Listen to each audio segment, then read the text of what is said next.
கந்தசஷ்டி கோயிலில் எல்லாம் போடுறாங்க, கூட்டங்களில் எல்லாம் கூட போட்டு கேட்குறாங்க.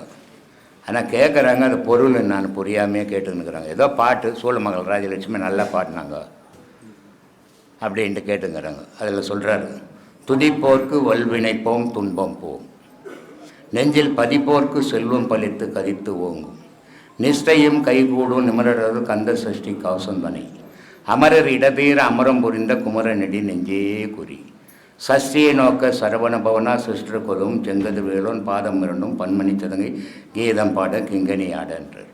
அப்போது அதிலேயே என்ன சொல்கிறாரு, அந்த துதியை நீ சீரான முறையில் செய்தினா உன் துன்பமெல்லாம் விலகி போய்டுன்றார். அது சிந்தனை செய்மனமே, இறைவனை சிந்தனை செய்மனமே உன் துன்பங்களுக்கு வழிவகுக்கும். அது ஏன்னா மனிதன் செய்கிற பாவம், மனிதன் செய்கிற புண்ணியம் இத்தனையும் அழிக்கக்கூடிய ஆற்றல் இறைவனுக்கு மட்டும்தான் உண்டு.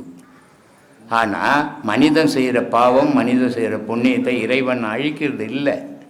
ஏன் அழிக்கிறது இல்லைன்னா இவனுடைய அகங்காரம் அங்கே தடுக்குது. நான் செய்கிறேன், நான் பண்ணுவேன், என்னால் முடியும் அப்படின்ற அகங்காரத்தோடு இறைவா நான் மாட்டிக்கினேன், நான் எப்படி தப்பிக்கிறதுன்னும் போது இறைவன் உனக்கு கை கொடுத்து அதை அழிப்பான். இறைவனுடைய சக்திக்கு ஈடு இந்த உலகத்தில் வேறு எதுவுமே கிடையாது. ஆனால் இறைவன் எதுன்னு தெரிஞ்சுக்கணும். முதல்ல அவனுடைய ஆன்மாவே அவனுடைய பாவ புண்ணியங்களை அழிச்சிடும். அவனுடைய ஆன்மா தான் சிவம், அவனுடைய மனம்தான் செயலுக்கு அடிப்படை. உலக விஷயத்துக்கு மனம் தேவை. ஆனால் அந்த உலக விஷயம் செய்யும்போது அதை நன்மைகளாக செய்து பழகணும். அதை இளமையிலேருந்தே தாய் தகப்பன் வகுத்து கொடுக்கணும். நிறைய இன்றைக்கி தாய் தகப்பனுங்க கஷ்டப்படுறதுக்கு காரணமே, என் பிள்ளை என் பொண்ணு நல்ல அறிவாளி ஆகணும், நல்ல புத்திசாலி ஆகணும், நல்ல திறமசாலி ஆகணும்னு வளர்க்குறதே இல்லை. பிறக்கும் போதே ஆசையை காட்டி நீ பெரிய இன்ஜினியர் ஆகிடு, பெரிய டாக்டர் ஆகிடு, பெரிய மந்திரி ஆகிடுன்னு வளர்க்குறாங்க. இது வளர்ந்த உடனே நான் இதெல்லாம் ஆகிட்டு நீ இருக்காத போயிடுன்னு தெத்தி விட்டுடுறாங்க. ஆசையை வளர்க்க தாய் தகப்பன் அறிவை வளர்க்கணும். அதனால்தான் சொன்னான், எந்த குழந்தையும் பிறக்கும் போது மண்ணில் நல்ல குழந்தை தான், அது நல்லவன் ஆவதும் தீயவன் ஆவதும் அன்னையின் வளர்ப்பில்லைன்னா. அதுக்கு நம்ம என்ன சொல்லி கொடுக்குறோமோ அதான் நெஞ்சில் ஊறும். அந்த சொல்லி கொடுக்குறது நல்லதையே சொல்லி கொடுத்து வளர்க்கணும். அதை அப்படி நீ நல்லதையே சொல்லி கொடுத்து கெட்டு போனால் குட்டிச்சவராக போட்டோம். ஆனால் உன்னுடைய செயல்லேருந்து நீ மாறக்கூடாது. அதுக்கு ஆசையை வளர்க்கக்கூடாது. ஆசையை வளர்த்தும் போது அவமானப்படுது அது நீ இருந்தா. அதனால் உன்னை என்ன பண்ண அநாத ஆசிரமத்தில் எடுத்து போய் சேர்க்குது. இதுக்கு அடிப்படை தாய் தகப்பனே காரணமாக இருக்கிறோம். பிள்ளைகளுக்கு நல்ல அறிவு வரணும். அறிவு வந்தாவே அதனுடைய செயல் நல்லா இருக்கும். பிள்ளைகளுக்கு நல்ல திறமை வரணும். உலகத்தில் நின்று ஜெயிக்கும். அது இது அவசியமாக இந்த தேடுறதை விட்டுட்டு ஆசையை ஊட்டி ஊட்டி ஊட்டி பிறந்த உடனே குழந்தை 2 கை மூடிக்கின்னு பிறக்கும். குழந்தைங்க எந்த குழந்தையும் கை திறந்துக்கின்னு பிறக்காது. 2 கை மூடிக்கின்னு திறந்ததுக்கு காரணம் என்ன, நான் வந்ததை பிடிக்கணும் அப்படின்னு தான் அந்த பூமிக்கு வருது. ஆனால் மூடிக்கின்னு இந்த கையை பிரித்து அது கையில் ஒரு 100 ரூபாய் வச்சு, ராஜா நீ மந்திரியா போடு அப்படின்றான். அப்போவே பார்க்குது இதுதான் புது பேராக்குது அப்படின்ட்டு. இப்படி ஊட்டி ஊட்டி ஆசையை வளர்த்தது. அப்படி என் புள்ள சேர்க்கலைங்க, மரியாதை கொடுக்கலங்க, என்னை வச்சு தத்துறாங்கன்னா தெத்துவான் தான். அதுக்கு அடிப்படை பேஸை நீ தானே. அதுக்கு அறிவை வளர்க்கலையே, ஆசையை வளர்த்திய. ஆசைன்றது இயற்கையாக வரப்போகுது, அறிவுன்றது நீ சொல்லி வளர்க்குறது. சொல்லி வளர்க்கணுமே, வளர்க்க மாட்டேன்றிய. இதனால் ஏற்படுற தவறுகளப்பா இது. அந்த துன்பங்களை அழிக்கிற ஆற்றல் முருகனுக்கு. அதனால தான் சொல்லுவார் அருணகிரி, ரொம்ப அழகாக சொல்லுவார், கெடுவாய் மனநே கதிகேல் கரவது இடுவாய் வடிவேல் இறைதால் நினைவாய், சுடுவாய் நெடும் வேதனை தூள்படவே விடுவாய் விடுவாய் வினையாவை மேனோர். அந்த முருகப்பெருமானுடைய காலை பிடிச்சிக்கினா நீ அழிக்க முடியாத துன்பத்தெல்லாம் அழிஞ்சி போயிருந்தா, கெட்டு போயிட்ட. சரி போனது போகட்டும், இனிமேல் வேணாம். ஆனால் இனிமேல் ஒரு நல்ல வழி போனோன்னா இறைவனுடைய காலைப்பிடி. எல்லா பாவத்துக்கும் விமர்சனம் அங்கே தான் கிடைக்கும். அதை அழிச்சிடுவான், நீ நல்ல நிலைக்கு போகலாம். அதனால் சொல்கிறார், கெடுவாய் மனசு கெட்டு போச்சு உனக்கு, நீ திருப்பி நல்லவனாக மாறினா இறைவனை தான் பிடிக்கணும், வேறு வழியே கிடையாது. அதனால் சொல்கிறார், கெடுவாய் மனநே கதிக்கையில் கரவது இடுவாய் வடிவையில் இறைதால் நினைவாய் சுடுவாய் நெடும் வேதனை தூள்படவே விடுவாய் விடுவாய் வினைய. எவ்வளோ பெரிய வேதனை குழப்பத்தில் என்ன கூட தூள் தூளாக போடுண்டா அது முருகனை பிடிச்சின்னா அப்படின்றார். அமரும் பதிக்கேல் அகமாமனும் பிரம்மம் கெட மெய்ப்பொருள் பேசியவா நாகா சொல்ல வேலவா நலகவி தியாகா சுரலோக சிகாமணி ஏன்றான். செம்மன் மகளை திருடும் திருடன் பொம்மன் முருகன் பிறவான் இரவான் என்றான். அப்படிப்பட்ட கடவுளை புடிடா, அதுதான்டா தெய்வ வழிபாடு. அதை ஓட்டு போட்டு பிறந்துட்டு வளர்ந்துட்டு யாரோ ஞானி கோணி நம்ம முன்ன சுற்றின்னு அதான் கடவுள் வழிபாடுன்னு போய் ஏமாந்து போடாதடான்றான். அதனால தான் சொல்கிறேன், என் பின்னாடி யாரும் வராதிங்கன்னு சொல்கிறது. நான் பயத்தோடு வாழணும், கூட பக்தியோடும் வாழணும். பயபக்தின்னா அதுக்கு தான். பயபக்தி இருந்ததுன்னா மரியாதை இருக்கும் அங்கே. அந்த பயபக்தியோடு வாழும்போது அவன் தைரியமாக வாழ்வான். ஆனால் அந்த பக்தி இல்லாதவனுக்கு பயம்ன்றது இயற்கையில் இதயத்திலே இதய கோளாறுகள் இருந்தால் இயற்கையான பயம் ஏற்படும். ஆனால் தேவையில்லாத தைரியசாலி கூட பயத்தை உண்டாக்கிப்பான். ஏன்னா அவன் செய்கிற தவறுகளால். நம்ம எப்படி வாழறது, என்ன பண்ணுறது, ஏது பண்ணுறதும் குழப்பிக்கின்னு அவனே வாழ வேண்டியவனே தானாக வாழ்க்கையை கெடுத்துப்பான். ஆனால் பயம் இருக்கணும். எது எதுக்கு பயப்படணுமோ அதுக்கு தான் பயப்படணும். எல்லாத்துக்கும் பயந்துக்கின்னு இருந்தீங்கன்னா வாழ்க்கை வீணாக போயிடும். தைரியம் இருக்கணும். எது எதுக்கு தைரியம் இருக்கணுமோ அது அதுக்கு எல்லாத்துலேயும் தைரியசாலின்னு நான் போனீங்கன்னா உன் வாழ்க்கை விபரீதமாக மாறி போயிடும். அதனால் பயமும் பக்தியும் கலந்துன்னா தேவையற்ற பயம் போவோம். எதுக்கு பயம் வேணுமோ அதுக்கு பயம் இருந்தால் வாழ்க்கையில் முன்னுக்கு வருவோம். ரொம்ப தைரியம் இருந்தால் தானாக கெட்டு போயிடுவோம். அப்போது வாழ்க்கையினுடைய பயணத்துக்கு ஒரு பயபக்தி ரெண்டும் தேவை. பக்தி இருந்தால் அவன் நல்ல வழியில் போவான், பயம் இருந்தால் சீராக நடப்பான்.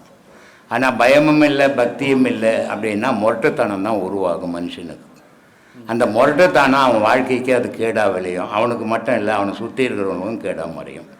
அதனால் அப்படி வாழக்கூடாது. வாழ்க்கைன்றது நமக்கு முன்னோர்களுக்கு நமக்கு எந்த கெட்ட பேரும் வரக்கூடாது. நம்ம வாழற வாழ்க்கையால் நம்ம அடுத்தவங்க பேர் கிடக்கூடாது அப்படின்னு பிள்ளைங்க வாழணும். யாராக இருந்தாலும் அந்த மாதிரி வாழும்போது வாழ்க்கை நல்லா சிறப்பாக இருக்கும். அதனால் தேவையற்ற பயம்ன்றது எதுக்கு வரணும், ஏன் வரணும் பயம்? என்ன பண்ணிட்ட, திருடிட்டியா பயப்படுறதுக்கு? ஒரு திருடன் இருக்கிறான்னா அவன் பயந்துன்னுப்பா, ராத்திரிக்கெல்லாம் திருடிட்டு வந்துட்டோம், எந்த போலீஸ்காரன் வருவனோ எந்த ரவுடி வருவனோ எவன் வரணும்னு பயப்படணும்.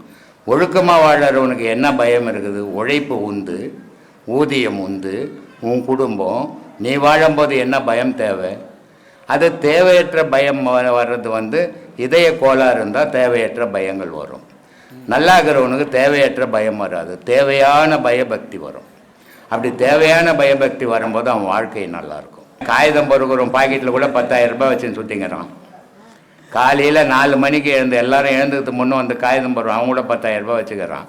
ஆனால் வாழ்க்கை நாளைய வாழ்க்கை இன்றைக்கி சம்பாதிச்ச 10,000 ரூபாயில் 10 ரூபாய் செலவு பண்ணிட்டு மீதி எடுத்து வச்சிங்கன்னா நாளைக்கு வாழ்க்கையை பற்றி பயப்பட வேண்டியதில்லை. வாங்கிறத வாங்கி ஜூதாடி போட்டு குச்சி போட்டு கூத்தாடி போட்டு போனீங்கன்னா நாளைய வாழ்க்கை எப்படின்னு பயப்பட வேண்டியது தான். தேவையற்ற வாழ்க்கைன்றது ஒழுக்கம் இருக்கணும். வாழ்க்கையில் ஒழுக்கம் மற்ற வாழ்ந்தீங்கன்னா உன் வாழ்க்கையும் கெடும், உன் குடும்பமும் கெடும். உன்னோட மட்டும் கெடுறதில்லை, உன் பொண்டாட்டி பிள்ளைக்குட்டிங்கெல்லாம் கெடும். அதனால் வாழ்க்கையில் ஒழுக்கத்தை கடைப்பிடிங்க. அதனால தான் சொன்னான், கோயில் இல்லா ஊரில் குடியிருக்க வேணாம் அவை என்ன பைத்தியமாக அதுக்கு சொல்கிறதுக்கு. எதுக்கு சொல்லிச்சு? நல்ல பக்தி பண்ணும்போது நீ நல்ல வழியில் போவ, மனித சுபாகமாக வாழுவ. பக்தி இல்லைன்னு சொன்னால் நீ மொட்டத்தனமாக மிருகம் மாறிடுவேன்னா. இன்றைக்கி சில மதங்களே அப்படி தான் இருக்குது. அதனால் தூய்மையான பக்தி பண்ணுங்க, உங்களை நம்புங்க, கடவுளை நம்புங்க, உங்கள் உழைப்பு உங்களை காப்பாற்றும். இதில் பயம்ன்றதுக்கே வேலை இல்லை. இன்றைக்கி ஒருத்தன் 1000 ரூபாய் சம்பாதிக்கிறான், உன்னால் 500 ரூபாய் தான் சம்பாதிக்க முடிஞ்சது. 200 ரூபாய் செலவு பண்ணிட்டு 300 ரூபா நாளைக்கு வேணும்னு எடுத்து வச்சுக்கோ, அப்போ உன் வாழ்க்கைக்கு சிரமம் கிடையாது. ஆனால் 500 ரூபாய் சம்பாதிச்சுட்டு இன்றைக்கே அதை காலி பண்ணிவிட்டு நாளைக்கு பார்த்துக்கலான்னு வாழ்ந்தீங்கன்னா பயந்து தான் சாகணும். நாளைக்கு கிடைக்குமோ கிடைக்காதோ யாருக்கண்டா? அதனால் வாழ்க்கையை ஒழுக்கத்தை வகுத்துக்கினீங்கன்னா உங்கள் வாழ்க்கை நல்லாயிருக்கும், உங்கள் குடும்பம் நல்லாயிருக்கும். ஒவ்வொரு குடும்பங்களை பார்க்கும்போது எவ்வளோ வேதனையாக இருக்குது தெரியுமா? இன்றைக்கி என் கூட ஒர்க் ஷாப்பில் வேலை செய்தோடனே சோறு இல்லாத ரோட்டில் திரியிறான். பென்ஷன் 30,000 ரூபாய் வருது. அவனை இட்டும் போகிறான். அந்த பென்ஷன் நேரத்துக்கு ஒரு புது சொக்கா போடுறான், தண்ணியை ஊற்றுறான், உடம்புல புது சொக்கா போட்டு போய் கையெழுத்து வாங்கிக்கின்னு பென்ஷனை பிடிங்கின்னு பிள்ளைங்க ரோட்டில் விட்டு போகிறான். இது எவ்வளோ கொடுமை! 30 வருஷம் 40 வருஷம் அவன் ஒழிச்சிட்டு இவனுக்கு சோறு இல்லாத சுற்றிங்கிறான். இவன் சம்பாதிச்சு வச்சுட்டு அவன் துண்ணுன்னு சுற்றின்னுக்கிறான். அப்போ இவன் அடுத்தவனை நம்பி வாழறானே தவிர இவனை நம்பி வாழலை. எவன் ஒருத்தன் தன்னை நம்பி வாழறானோ, கடவுளை நம்பி வாழறானோ, அவனுக்கு தோல்வியே கிடையாது. அவன் வாழ்க்கையில் இன்றைக்கி ஏழ்மையாக இருக்கலாம், நாளைக்கு வெற்றி அடைஞ்சு வசதியானவனை மாறுவான். அவனை நம்பணும் முதல்ல, அடுத்தவனை நம்பி வாழக்கூடாது. அடுத்தவனை நம்பி வாழ்ந்தால் ஒருத்தன் தருவானோ தரமாட்டானோ அந்த பயம் வரதான் செய்யும். அதனால் ஒவ்வொரு மனிதனும் தன்னை நம்பணும், கடவுளை நம்பணும். நான் வாழ்வேன், நான் யார் தயவும் எனக்கு தேவையில்லை, என்னால் உழைச்சி சாப்பிட முடியுன்ற தைரியத்தோடு வாழ்ந்தான்னா அவனுக்கு பயம் தேவையற்றது. கோத்திரம் கோத்திரம்ன்றோம், விஷ்ணு கோத்திரம், சிவ கோத்திரம், ஆமாம், ஒரு கோத்திரமாக சொல்கிறாங்க. ஆமாம், முனேஸ்வரன் கோத்திரம், காட்டேரி கோத்திரம், பிசாசு கோத்திரம். அது நம்ம வீட்டில் இருக்கிற பெரியவங்களை கேட்டால் கோத்திரம்னா என்னன்னு கேட்டோம். கேட்டால் அவங்க சொல்கிறாங்க, நம்ம ஆதி காலத்துலேருந்து வருது அந்த கோத்திரம்னு. எனக்கு கூட தெரியாது. ஏதாவது நம்ம செய்யறது சரின்னு சொல்றதுக்கு ஆதியை வலிச்சுக்கணும். ஆனால் இப்போ நீ செய்யறது சரியில்லைன்னா தப்பாக போயிடும். ஒரு கோத்திரமும் கிடையாதுமா, ஒரே ஒரு கோத்திரம், மனித கோத்திரம், அவ்வளோதான். அடுத்தது கடவுள் கோத்திரம். இதில் விஷ்ணு கோத்திரம், சிவ கோத்திரம், அம்பாள் கோத்திரம், முனேஸ்வரம் கோத்திரம், காட்டேரி கோத்திரம்லாம் மனுஷன் கற்பனையில் வச்சுக்கினது. இதுக்கு என்னன்னா, இந்த மாதிரி இந்த நாமம் போட்டுக்கினா விஷ்ணு கோத்திரம், பட்டை போட்டுனா சிவ கோத்திரம், இது எதுவுமே போடாது போனால் முனேஸ்வர கோத்திரம் ஆயிடுது. விஷ்ணு கோத்திரம் இருக்கிறவங்க சிவ கோத்திரத்துல பொண்ணு எடுக்கக்கூடாதுன்னு ஒரு ஐயரு. நீ என்ன பொண்ணு எடுக்கக்கூடாதுன்ற? வேதம் தெரிஞ்ச ஐயரை பெருமா கோயில் இருக்கிறவன் சிவன் கோயிலுக்கு போக மாட்டான். சாமி ஒன்று தாண்டான்னு உணர மாட்டேன்றான். இது ஒரு வழிபாடு, அது ஒரு வழிபாடு. கடவுள் ஒன்று தான், கடவுளில் வேற்றுமையே கிடையாது, நம்ம மனசில் தான் வேற்றுமை இருக்குது அப்படின்னு அவனே உணர மாட்டேன்றான். அப்புறம் சிவகோத்திரம் இந்த கோத்திரம் நகுது ஈத்துன்னு போகிறானே, அவன் சிவகோத்திரம் விஷ்ணு கோத்திரம் பார்க்குறானே ஈத்துன்னு போய் தாலி கட்டி அவன் தான் 15 புள்ள பேத்து வச்சுக்கிறான். இந்த விஷ்ணு கோத்திரம் சுடு இந்த கோத்திரம் பார்த்து குழந்தை இல்லாத டாக்டர்கிட்ட 1 லட்சக்கணக்கில் கொட்டிக்கின்னுக்கிறான். மனுஷனுடைய மனத்தை சீர் பண்ணாவே கோத்திரமும் கிடையாது, குலமும் கிடையாது. மனித கோத்திரம் ஒன்று தான், கடவுள் கோத்திரம் ஒன்று தான். இல்லை வேற்றுமையே கிடையாதும்மா. பழாப்புன்னு இந்த மனசு கண்டதை யோசித்து குப்பை கூலை எல்லாத்தையும் வாரி வச்சுக்குது. ஆதியில் பயம்புத்தி வச்சுட்டான். அதே பயத்தில் வந்த வம்சத்தை கூட சொல்லிட்டான். இப்போ இந்த உபதேசங்கள்லாம் வாங்கக்கூடாது. வாங்கினா காட்டுக்கு போடுவோம். எவன் காட்டுக்கு போவான்? பொண்டாட்டியை விட்டு கடவுளை ஒன்றா விட்டுடுவான், பொண்டாட்டியை விடுவான்னா இதை விட்டா நீ காட்டுக்கு போயிடுவேன்னு பயம்புத்தி வச்சுட்டான். அப்போது காரணம் என்னன்னா, ஆதியில் இந்த ஆண் தெய்வீகத்தில் போனோன்னா அவன் ஊருக்குள்ளே கிடையாது, ஆசிரமங்களில் காட்டுக்குள்ளே தான் இருக்கும். அந்த காட்டுக்குள்ளே உன்னை எத்தனை போய் விட்டா 12 வருஷம் நீ அங்கே தான் இருக்கணும், வீட்டுக்கெல்லாம் வரக்கூடாது. அப்போ அந்த 12 வருஷம் அந்த குருவுக்கு பணிவிடை செய்து அந்த கடவுள் வழிபாடை பண்ணும்போது உனக்கு பாசமெல்லாம் அருந்து போயிடும். அப்போ மனசு இருக்காது. அப்போ ஊருக்குள்ளே வந்தீங்கனாலும் வேற்றுமையே தெரியாது. வேற்றுமையே தெரியாத போது இப்படி காட்டுக்கு போயிடுவான் அப்படின்னு அப்போ வச்சுட்டாங்க. இப்போதைக்கு முடியுமா? சாத்தியமே கிடையாது. ஆதிசங்கரர் 12 வருஷம் காலாடியில் இருந்தார் கேரளாவில். 12 வருஷம் குருகுலத்தில் இருந்தார். 12வது வருஷம் அவர் வந்தார். அவங்க அம்மா இறந்துட்டாங்க. அவங்க அம்மா இறந்ததுக்கு அதே பிராமண சமுதாயத்தை சேர்ந்தும் எவனுமே வரல. அவர் ஒண்டி தூக்கி போட்டுன்னு போய் பொறிக்கிறார் அவங்க அம்மாவை. மனுஷன் மனசை சீர் பண்ணலம்மா. அதனால் இந்த மாதிரி விளைவுகள் எல்லாம். மனுஷனாச்சே ஒரு மிருகம் கூட ஒன்று செத்து போச்சுன்னாக்கா அந்த ஒரு நாளைக்கு அதை சுற்றி வந்து அழுவுது.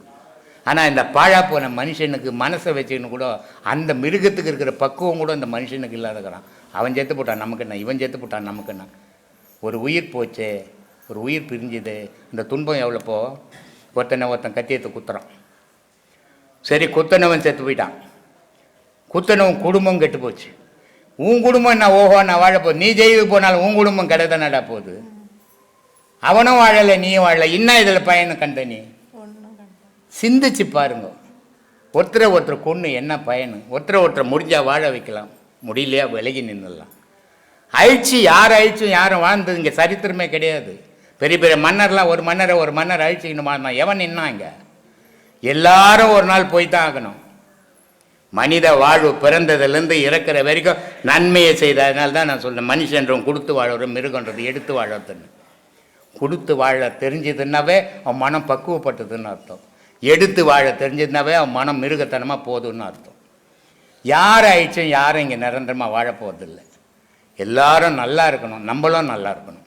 எல்லாரும் நல்லா இருக்கணும், நான் கெட்டு போகக்கூடாது. நான் எல்லாரும் சொல்லுவேன், எல்லாரும் நல்லா இருக்கணும்னு நினைங்க.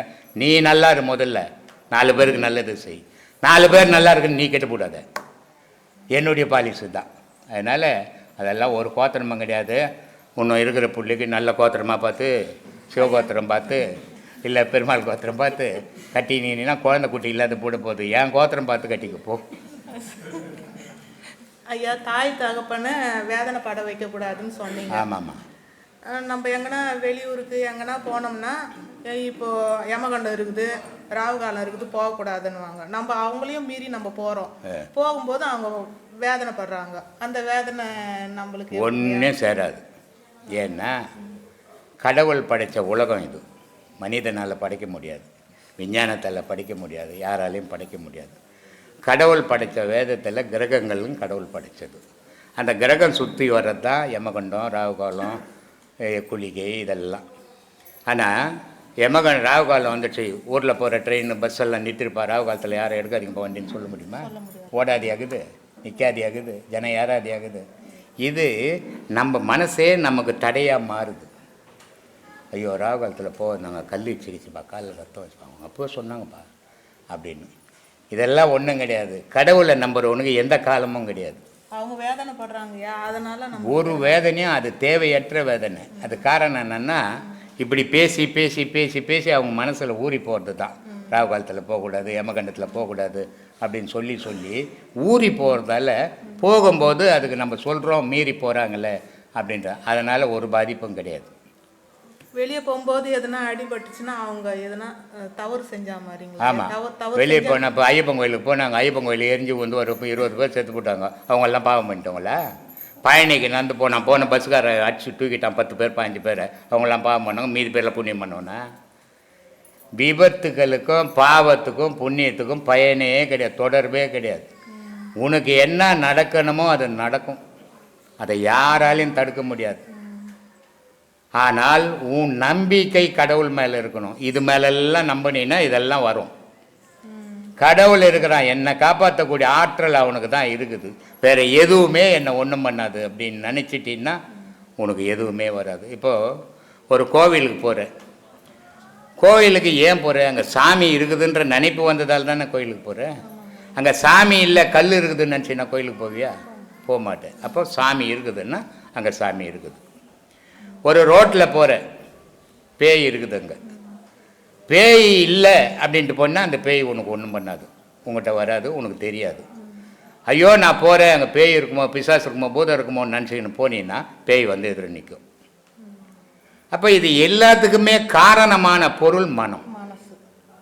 இந்த மனம் சீர்பட்டு போச்சுன்னா எதுவுமே இல்லை, கடவுளை தவிர வேறு ஒன்றும் இல்லை, மீதியெல்லாம் கற்பனை தான் அப்படின்ற முடிவுக்கு வந்தீங்கன்னா இந்த பேச்சுக்கே இடமில்லை. ஐயா, சித்தர்கள் கோயிலுக்கு போகிறோம் இல்லையா, அந்த சித்தர்களுக்கு இருக்கிற சக்தி அவர்களுடைய சீடர்களுக்கும் இருக்குமாங்களையா? சித்தர்களுக்கு இருக்கிற சக்தி அந்த சீடர்களுக்கும் இருக்கும். அப்படிலாம் சொல்ல முடியாதுமா. எத்தனையோ சித்தர்கள் இருந்தான், சீடர்கள்லாம் சித்தர்கள் ஆகிட்டாங்களா? ஆக முடியலையே. ஏன்னா சித்தர்கள் ஆகணுன்றது அவ்வளோ விளையாட்டு விஷயம் இல்லை, ரொம்ப கடினமான விஷயம். ஒரு ஞானியாக மாறுறது, மனுஷனாக இருக்கிறவன் ஞானியாக மாறணுன்னா அவன் உலகத்தில் ஒவ்வொன்றையும் வெறுக்கணும். அப்படி வெறுத்தால்தான் அவன் எதுவும் இல்லை, ஒன்றும் இல்லை, எல்லாம் அவனே அப்படின்னு எவன் ஒருத்தன் நினைக்கிறானோ அவனுக்கு மட்டும்தான் அந்த இது கிடைக்கும். ஒரு குருவை போய் வழிபடும் போது கூட அவனுக்கு முழுமை கிடைக்கலன்னு அர்த்தம். அதனால் சித்தர்களினுடைய சக்தி சீடர்களுக்கு இருக்குன்னுலாம் சொல்ல முடியாது. அவங்க குருவை வழிபடுறாங்க. ஆனால் ஞானியினுடைய நிலை வேறு. அவங்களுக்கும் ஒரு சிலை, அது அங்கே சமாதியோ அது வச்சுப்பாங்க, எல்லா ஆசிரமத்துலையும் வச்சுப்போ. இப்போ சில இடத்துல என்ன ஆகிப்போச்சுன்னா, எங்கேயாவது வீட்டில் ஒரு சண்டை போட்டுக்கிறோம் ஏதோ ஒரு ஊரில், அவனுக்கு பிள்ளைங்களுக்கு சண்டை, பொண்டாட்டிக்கு சண்டை, சொத்து சண்டை, இந்த மாதிரி சண்டை போட்டுன்னு ஊர் விட்டு வந்துடுறான். இப்போ உங்கள் ஊர் இருக்குது, புத்தூர் இருக்குது. புத்தூரில் சரி எதுவும் பேசாமல் அப்படியே சுற்றினுக்கிறான். எங்கன்னா அந்த பசி நேரத்துக்கு போய் கையேந்துறான், ஏதோ 2 போடுறாங்க. யாருப்பா நீ? பேசலை. ஏன்னா யார் என்ன அவன் கேட்பா சொல்லுவான்னா, என் புள்ள வச்சான், என் பொண்டாட்டி வச்சது, சொத்து பிடிங்க நாங்கள் சொல்ல முடியுமா? அதனால் அவன் பேசாமல் இருப்பான். அப்படியே ஒரு 10 வருஷம் அங்கேயே சுற்றின்னு இருந்து ஏதோ சாப்பிட்டு ஜீவனம் பண்ணிவிட்டு ஒரு நாள் செத்து போயிடுவான். நீங்கள் என்ன பண்ணுவீங்க? அவர் மௌன சாமியார். உடனே அவருக்கு ஒரு கோயில் கட்டுவீங்க, அங்கே 10 பேர் போவான். இது மாதிரியும் நடக்குது. உண்மையான ஞானிகளும் உண்டு. அதனால் உலகம்ன்றது 2ம் கலந்தது தான். அதனால் சிலை யாருக்கு வைக்கிறாங்கன்றதில்ல, அவங்க என்ன வழிபாடு பண்ணாங்கன்றது தான் முக்கியம். யாரை ஒன்றாலும் சிலை வைக்கலாம், யார் சிலை ஒன்றாலும் வச்சுக்கலாம். நீ கூட துட்டு இருந்ததுன்னா நிறைய புத்தூர் ரயில்வே ஸ்டேஷன் எதிர்க்க ஒரு சிலை வைக்கலாம். கை கால் கட்டுறதுல வச்சு இல்லை, புத்தூரில் கை கால் ஒன்று இடத்துல கட்டி வச்சுக்குதுல்ல, அந்த மாதிரி நீ கூட ரயில்வே ஸ்டேஷன் அந்த வச்சிடலாம். உன் பேர் என்ன? ராஜேஸ்வரி. பணம் தான்மா ஒன்று. அதனால் சிலை வைக்கிறதா சிலை வைக்கலையானா, வாழும்போது நீ என்ன செய்த இந்த உலகத்துக்கு, எவ்வளோ பேர் வயிறு பசியாத்தனை, அதான் முக்கியம். நான் சாமியாருங்க, நான் பேச மாட்டேங்கன்னா, இன்னும் பேசினா என்ன, பேசலான்னா, இருந்தான்னா, செத்தான்னாடா. நீ ஒரு உருவம் இந்த உலகத்துக்கு வந்தன்னா இந்த உலகத்துக்கு என்ன பயன் உன்னால், அதுதான் முக்கியம். இந்த உலக மக்களுக்கு நீ என்ன சொன்ன, எவ்வளோ பேர் விழிப்படைய வச்ச, எவ்வளோ பேருக்கு உண்மை தெரிய வச்ச, அதான் ஞானி. நான் பேச மாட்டேங்கன்னு உட்காந்து நீ உட்காந்து இருந்தான்னா போனான்னா. அதனால் அது மாதிரிலாம் நம்பாதீங்க. சித்தர்கள் கோயிலுக்கு போகிறது தப்பு கிடையாது, நல்ல விஷயம். ஆனால் அதனால் அவர் சீடரு, இவர் சீடரு, அவருக்கு இருக்கிற சக்தி இருக்கும், இவருக்கு இருக்கிற சக்தி இருக்கும், அப்படிலாம் நினச்சி போகக்கூடாது. நான் கடவுள் வழிபாட்டிலே சொல்கிறேன், இதை கொடு அதை கொடுன்னு கடவுள் வழிபாட்டில் போய் கேட்காதீங்க. கண்மூடிக்கு நில்லு, படைச்சவன் உனக்கு என்ன தரணுமோ அதை கரெக்டாக அந்த நேரத்தில் கொடுப்பான். நீ எனக்கு பொண்ணு கல்யாணம் ஆகணும், பொண்ணு கல்யாணம் ஆகணும், எனக்கு வீடு வாங்கணும், வீடு பாதியில் நிற்குதுன்னு கேட்டிங்கன்னா அவர் கொளுத்துக்காரில் வந்து பூச்சி கொடுக்கறதுக்கு அப்படின்னே சொல்கிறேன். அதனால் இறைவன் அந்த பொண்ணை கண்மூடி உன்னையே நினச்சி ஊரு கடவுள் உனக்கு என்ன கொடுக்கணுமோ அதை கொடுப்பான். ஆத்மானுக்கும் நமக்கு வாழ்க்கையில் வறுமை. இன்றைக்கி எந்த டிவி எடுத்தாலும் உங்கள் கஷ்டம் போகணுமா, அவரை கும்பிடுங்க. உங்களுக்கு செல்வம் கொட்டணுமா, இவரை கும்பிடுங்க. குபேரனை கும்பிடுங்க, குபேர யந்திரம் போடுங்க. தினமும் வெள்ளிக்கிழமை வெள்ளைப்பூ வச்சு வெள்ளை சர்க்கரை வச்சு குபேரனுக்கு நீங்கள் வழிபாடு பண்ணிங்கன்னா கூரிய பிச்சுக்குன்னு கொட்டுங்க. இது உண்மைங்க அப்படின்னு சொல்கிறவங்களாம் இந்த உலகத்தில் இருக்கிறாங்க. அதை நம்பி போகிறவங்களாம் இந்த உலகத்தில் இருந்து தான் இருக்கிறாங்க. ஆனால் குபேரன்றவன் யார்? யார் சாமி? ராவணனோட கூட பிறந்தவன் குபேரன். ராவணன் என்ன பண்ணாடே, இது ஏன் நாடு, இதெல்லாம் ஏன் சொத்து அப்படின்னு யார் அச்சு தத்துறான்? குபேரனை ராவணன் அச்சு தத்துறான். உனக்கு ஒரு தம்புடி கூட கொடுக்க மாட்டேன், இன்றைக்கி ஊரில் அதான் நடக்குது, எல்லாமே எனக்கு ஓணும், கூட பிறந்தவங்க யாருக்கும் கொடுக்க மாட்டேன்னு. இன்றைக்கி இல்லை, ராமாயண காலத்தில் அப்படி தான் இருந்துக்குது. ராவணன் குபேரனை அச்சு தத்துறான், ஓடிப்போ சொத்துக்கு ஏற்றினா வரேங்க அப்படின்னு எல்லாத்தையும் பிடிக்கும். ஏன்னா அவங்ககிட்ட பலம் இருக்குது. அதனால் பலம் இல்லாத குபேரனை அச்சு தத்திடுறான். சரி அச்சு தத்தினான், இவன் வேதனையெல்லாம் அழுதுகினே குபேரன் வந்துடுறான். சும்மா இல்லை, வந்துட்டு சிவபெருமானை நோக்கி கடுமையான தவம் இருக்கிறான். யார்? குபேரன்.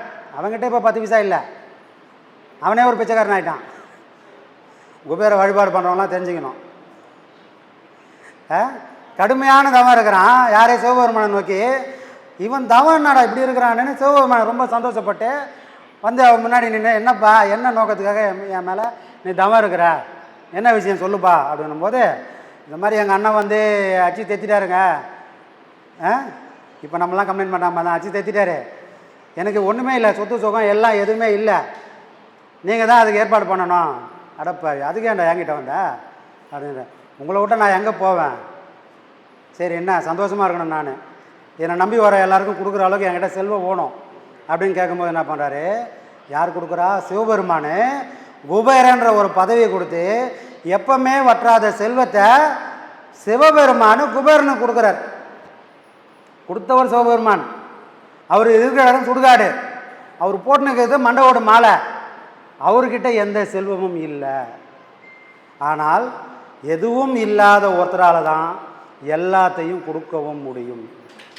அதுக்கு சாட்சி சிவபெருமான் தான். அப்போது கடன் வாங்கின்னு ஒருத்தர்கிட்ட வரம் வாங்கின்னு வந்து ஒருத்தர்கிட்ட போய் காலில் விழுறத விட யார் கொடுத்தாரோ அவர் காலிலே போய் விழுந்துட்டா நாம் கூட குபேரன் ஆகும்ல. குபேரன் அவர் போஸ்டிங்கை கொடுத்துருவார் நம்மக்கிட்ட. எவ்வளோ காலம் தவம் பண்ணாலும் அவர் போஸ்டிங்கை கொடுக்க மாட்டார்.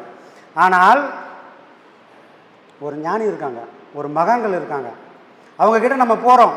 நம்மளோட கஷ்டத்தை யார்கிட்ட போய் சொல்ல முடியும்? சொந்தக்காரங்கிட்ட போனால் சிரிப்பான். சிநேகிதங்கிட்ட போய் சொன்னாலும் உயிர் கூறான். சிநேகிதிட்ட போனால் சொன்னாலும் சிரிப்பான். உனக்கு இதெல்லாம் வேணும்டா, நீ என்ன ஆட்டா அண்ணன், நான் சொன்னால் கேட்டியான்னுவான். அப்படியே ஊர் கேலி பண்ணுற விஷயத்த நம்ம எல்லார்கிட்டையும் போய் சொல்லிங்கலாம் இருக்க முடியாது.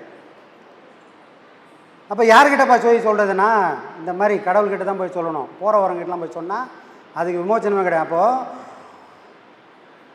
சிவபெருமானாலோ குபேரன் ஆக்கிட்ட போய் குபேரன்கிட்ட வழிபட்டால் நமக்கு பொண்ணும் பொருளும் கிடைக்கும்னா சிவபெருமானையே நாம் பிடிச்சிட்டா எவ்வளோ பெரிய விஷயம் கிடைக்கும். அதைத்தான் ஒரு மகானும் ஒரு ஞானிகளும் பண்ணுறாங்க. அவங்க இருந்தது, மகான்கள் இருந்ததெல்லாம் ஆண்டிக்கோலம் தான். அவங்க இடுப்பில் அரணாகயிறு கூட இருக்காது. அவங்க போட்டுக்குதான் அதிகபட்சமாக அராடை தான். ஆனாலும் நாம் போய் அவர் காலில் விழுந்தோம்னா அவங்களால மட்டும்தான் நமக்கு தேவையானதை கொடுக்கக்கூடிய சக்தி உள்ளது. யார்கிட்ட? மகான்களுக்கும் ஞானிகளுக்கு மட்டும்தான் அந்த சக்தி உள்ளது. கடவுளுக்கு அடுத்தபடியாக நமக்காக இறங்கி வந்து நம்ம கஷ்டத்தை தீர்க்கிற அளவுக்கு ஒருத்தருக்கு சக்தி இருக்குதுன்னா கடவுளுக்கும் மகான்களுக்கும் மட்டும்தான் அது சாத்தியமே தவிர சராசரி மனுஷனுக்கு அந்த சாத்தியமே கிடையாது. அப்போ இந்த மாதிரி வழிபாடெல்லாம் தப்பா அப்படின்னா தப்பு இல்லை, அறியாமையினால் பண்ணுறது. எல்லாத்துக்கும் மூல காரணமாக ஒரு பொருள் இந்த உலகத்தை ஆட்சி நடத்துது.